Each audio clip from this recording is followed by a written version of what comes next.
Hello YouTube, this is a video on my Fender Esquire and more specifically the Warman Mirror Man pickup. Now it's worth saying this isn't exactly a stock pickup. Basically I got the second hand from Warman Pickups because they endorsed the Tigers of Pantang, and the guitars from there had this basically not really custom made, but it was custom as in it had a gold cover on it, and he swapped to a different model of pickup. So Warman Pickups had this lying about. I happened to be in the market one because I really liked the one I tried at the UK Guitar Show, so they sent it to me for the princely sum of £10. Can't really complain. This is a raw nickel cover that I happen to have lying about because I'd hoped to put them on my PRS, but sadly that wasn't to be. So yeah, had this put on and had it wax potted, so you could argue it's a little bit perhaps more clear than the stock Mirror Man would be, because they have brass covers which sort of muffle the sound a little bit, whereas this is just raw nickel. It shouldn't really affect the sound at all, so it's very, very clear. The character of the pickup is really quite robust in the mid-range. It's very present, but it's not very biting and cutting, but in the same way it's not really muddy, which is the problem I had with the Duncan Invader that was in this. It was like getting hit by a bus. It was always sort of bang at one point, whereas I'd sort of prefer to get hit by a car, if that makes sense. Just take the knees out, more of a poke to it. So yeah, I've got the coil split added to this. I had it split to the inner coil, just like on the Charvel, because that has a bare knuckle in it, and I like the way that sound split to the inner coil. It's a bit more mellow. I didn't want it to be too harsh because there's no tone control, so there's no way I'd be able to adjust that or compensate if it was a bit shrill. So to the middle, to the inner coil means it's a bit more like a neck pickup on a Strat, or maybe position 4 on a Strat. It's a little bit quacky. So I'll take you through some tones with this guitar.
Hear that the pickup really wants to break up. I'm not giving it quite enough gain to do so.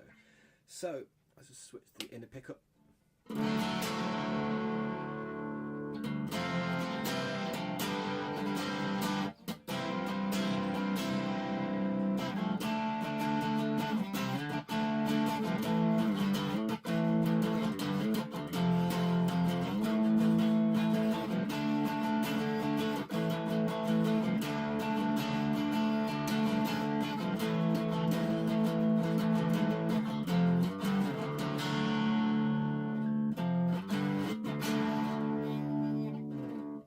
notice with the coil tap there's a very slight volume drop, as you get.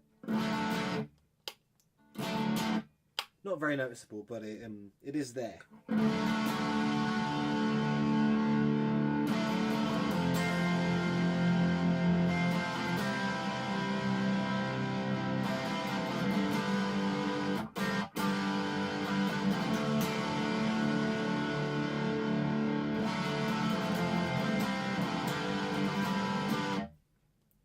Really going now. Here it is tapped.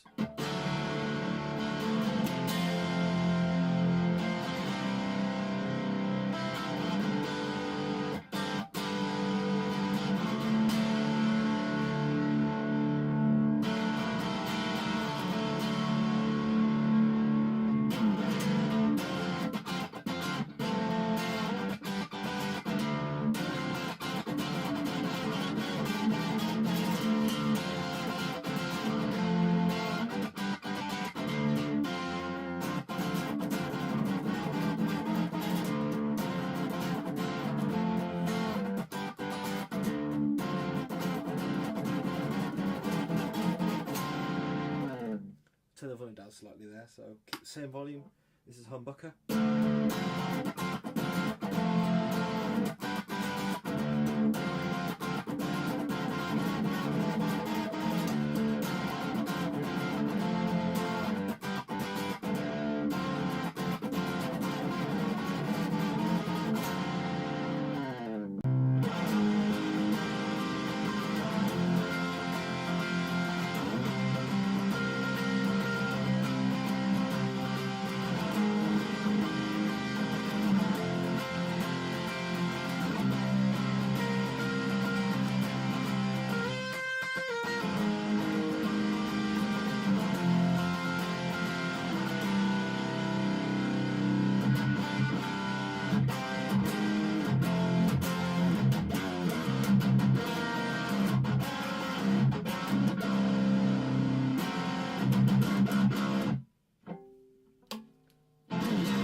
So there you have it. Not quite sure what I wanted from this guitar, to be honest, when I first got it. It played nice and it was really resonant, but wasn't quite sure what vibe I was going for. Because, as you can see by the Red Fang sticker, I am a Red Fang fan. And I kind of like the Nick Huber guitars that Dave Sullivan uses, like single pickup, Les Paul Jr. type, one humbucker, all raw nickel looking, look really cool. So I thought I might go for that. But at the same time, the new Chapman's came out, and the ML1 beer came out, ML3 beer, and I thought, oh, that, yeah, I do like a bit of the old Gentings nowadays. So I wanted a pickup that could do both. So I thought for a long time, is there a PAF pickup that does the whole tight rhythm thing as well? And it doesn't do it, and I realised it was about the EQ. Most PAF pickups are really chewy in the output, but they're too airy or maybe too sort of fuzzy, if you know what I mean. PF pickups are really chewy, but I don't know if they have the tightness to go for the tight rhythm that I like and the clarity that I want. So I was looking for something that maybe could do both. And I was looking at PAF pickups, perhaps that would do high output, and it wasn't going to work. So I looked at the bare knuckle wall pick because I've got one of my Charvel, and I thought that's great, but I don't really want one a pickup does the same. This has some of the stuff about the bare knuckle that I like, but has a more pafness about it. Like, it has the robust mid-range that the bare knuckle has, but it doesn't have the high output. It feels a bit more laid back, and when you overdrive, sort of lower output pickups sort of drive differently to the way high output pickups drive. To my ear, it's more smooth and more controllable. So this is a really good option.